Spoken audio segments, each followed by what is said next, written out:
Madugo mana kila nebe kuma. Dugo tigi mana ke fatore dugo te ni madugo kango.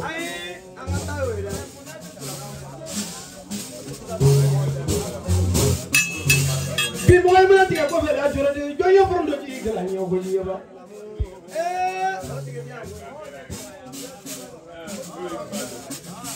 Bi boy mana tiga ko fe da jora de joyo sa to kala fe tigi ba.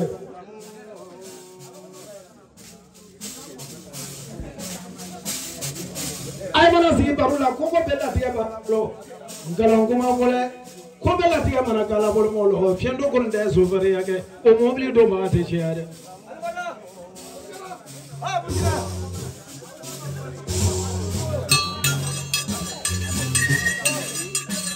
o si la jolle de la nyama mala ko men de so no ko nyama namo ne to la mar ba ko ga na namo ane ga be ya ta mala ma ko mi ta ay ko la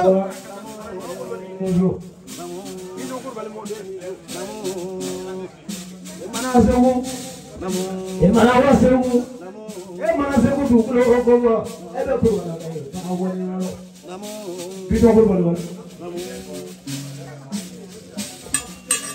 he ki mana ko bale ko bo yoro be ye ma sa si ko na ko bo namo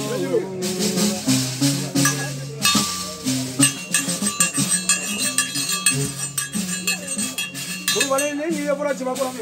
Ne vasoro? Hep bu la la Mongola. Apoya. Kima çandi? Fa benye. Fa duya wa benye. Manguru wa benye. Ne sabu bala. Kimla jala. Namo duwa bile. Ko da sa.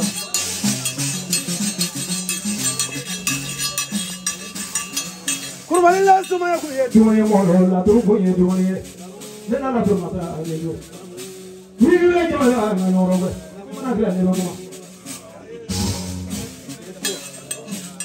ne du ma la suma bari de ya suma ne ko be de kara ne kara mo ma na chega da mela ka ne hore ka chega ma na mo me ka te ga kuma ba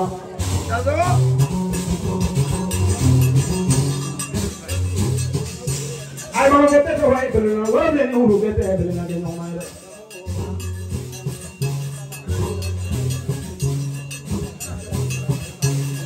I want Mohamed for doing Molo, Captain, don't get in for doing it. What if my wedding for you? I don't want to only give us a father.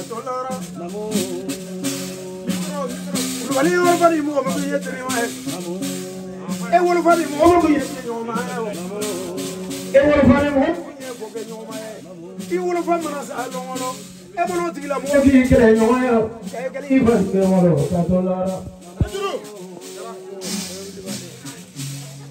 ayo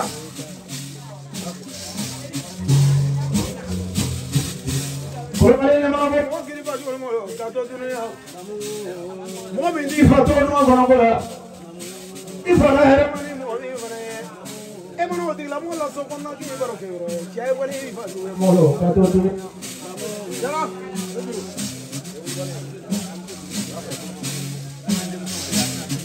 ko wali kiri jara ki ma ja fa mani fa na le ke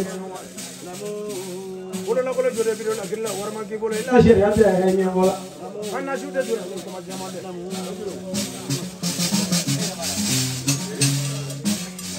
ana dile kala ta mori ila da gunya gele bela mobile digi mana sa ibe maziri digi mana sa ibe zeri million digi mana sa ibe maziri fanda du mana sa ibe zeri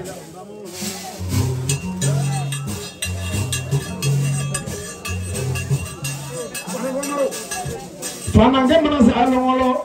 Chira mana lo berima. Tawa somo yinga kuna so kati eselela. Na politiki sablo no edesele go mama. Na jigile kana tamore dale.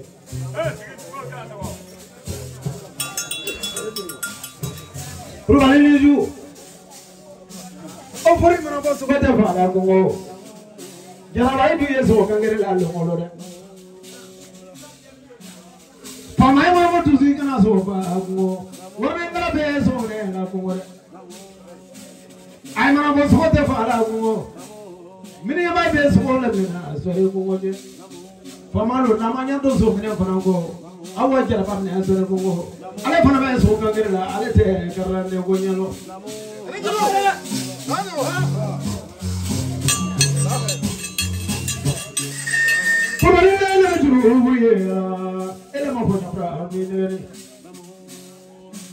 Nisoma je la nya ko ne wala wa ngolo ci ay zulo ete man ma to mo yo bona de man ma to kan bu ni ana wala so mo ye ne soja kalu thiri ni duwa namni ana wala wa ngolo ci ay mo je ni ke yang kuat pandainya, berbalik akhir saya lagi. Aku mana mampu dewa ya boy. Juga motor lah ya adanya boy. Ayah cila punya ayah bau kemana? Anak kamu boleh kamu lo.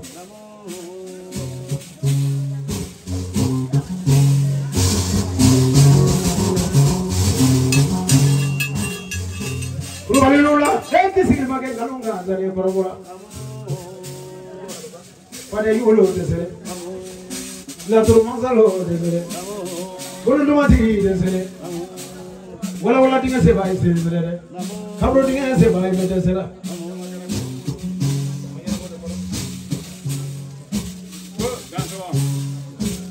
Muso mangore te tuna bore. Ulbali, iwala bala siga make ko gwande, ulla fango ko make ko gwande.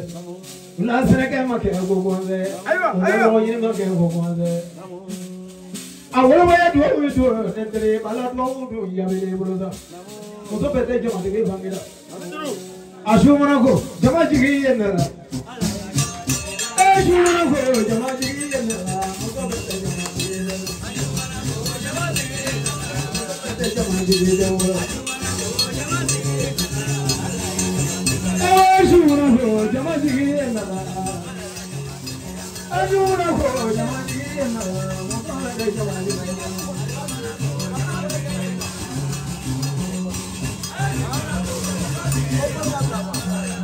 Murbalina ajuna jama jigena Mumana ngana bayana Mokala jama jigena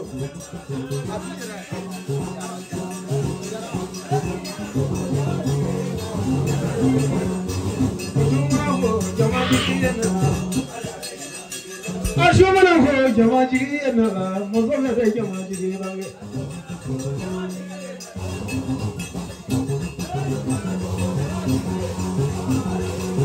Ashumana ho jamaji na Ashumana ho jamaji na mozole re jamaji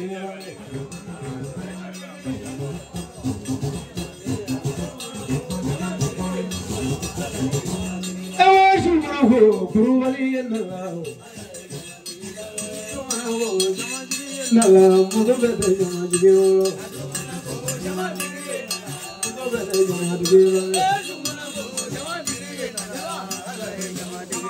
ashura ko jamaji gelo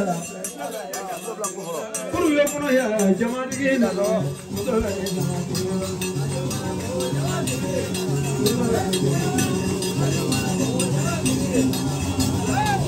Ajuna ho jamadina Ajuna ho jamadina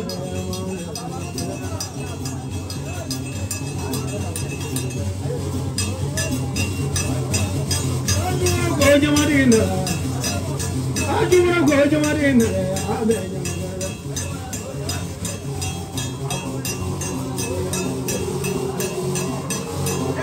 donga wara lu ya ga donga wara lu ya ga donga donga iri le yu golo wa a iri le yu golo wa a donga wara lu ya ga donga wara lu ya ga donga iri le yu golo wa donga pra le yu golo wa aje a donga wara lu ya ga jaga donga wara lu ya ga donga iri le yu golo wa donga iri le yu golo wa Jeleba donga ngani edu donga ngana do ye jeleba donga iri le ya golo a iri le yi golo a donga ngana do ya golo jaga donga wara lu ya ga donga iri le yu golo donga wara le ya golo raje a donga ngana lu ya ga jaga donga ngana lu ya ga donga iri le yu golo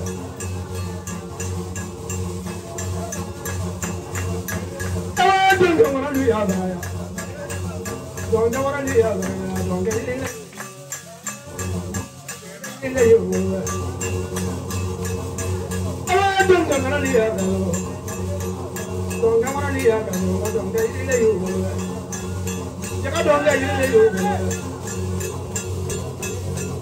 donga ngana lu ya ga jaga donga wara lu ya ga donga iri le yu golo jaga donga fra le yu golo Everybody, in a zoo, Kulupali Mafat the zoo. Pina Mulubali Palolembe. Allen Latet Nina Blebe, that's what I talk of Palolembe. Good Chapacoro near Togosoroka, Pane Salema Bawa, Itununa. Lupita Kulubali Sandi, Matobe Sewi. Kulubali, me ever me a never sit down. Ea Placita Kaba. Abu jira de ngone fi ka China kumu keto ale China mo na fo ale parce que nale cheba koro mena ka padro fi ka cheba koro kande fo patike cheba de hini na fewa lobi kala ngonde ka fendo ke dunia kone polo ne se yache parce que chama mbe no be la turu ere do da kadable sejula kadable sigi musala bile ngado maka ka cha la turu sotana woro do maka cha mammo ko nyeti do yale